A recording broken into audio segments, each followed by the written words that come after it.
বর্তমান পরিস্থিতিতে আলেম ওলামার যেভাবে মানুষ সমালোচনা করে, আমার ইমাম আবু হানিফার একটি ঘটনা খুব বেশি মনে পড়ে।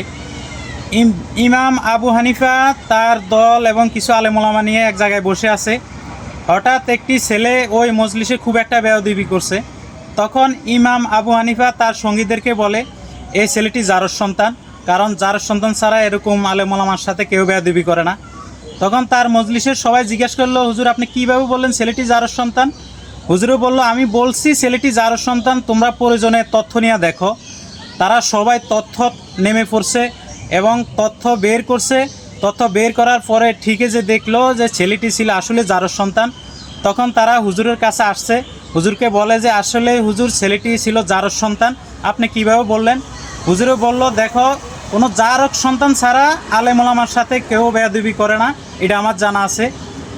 এখন আপনাদেরকে বলবো, যারা আলেম ওলামার সমালোচনাটা করেন, আপনার জীবন কি ওই বেয়াদব ছেলেটার সাথে মিলে যায় কিনা আপনি সেটা একটু চিন্তা করে দেখেন।